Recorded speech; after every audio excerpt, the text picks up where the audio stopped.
Okay? We have a different narrative because we're in a different culture.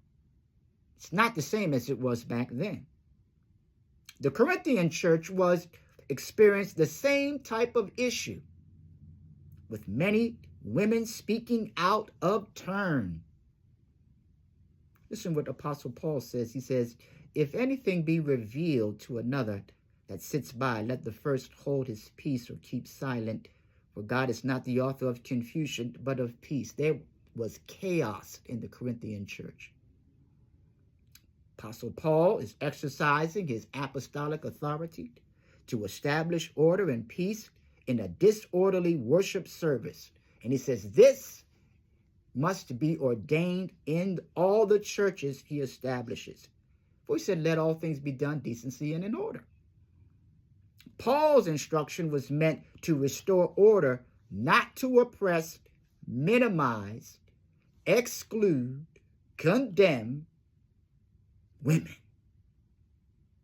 Lack of education in that era for women generally received less education, so their questions would have been seen as disrupting the services.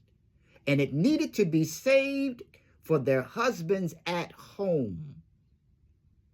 Silence was linked to demonstrated submission and maintaining God-ordained order, where men would lead the worship services during the time of Apostle Paul. For he said, men pray everywhere, lifting up holy hands without wrath, without doubting. And disruptions within this order of the worship service was seen as the cultural norm, and it challenged male authority.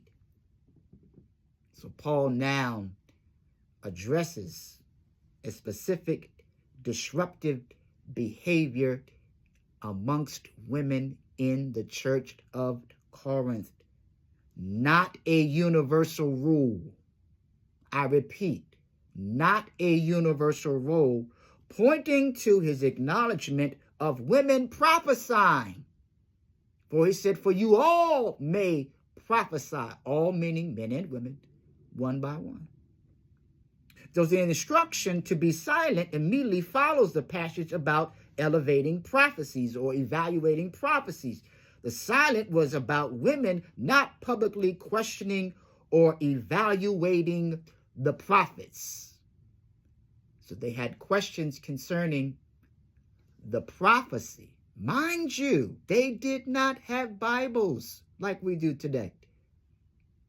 So how are they supposed to teach?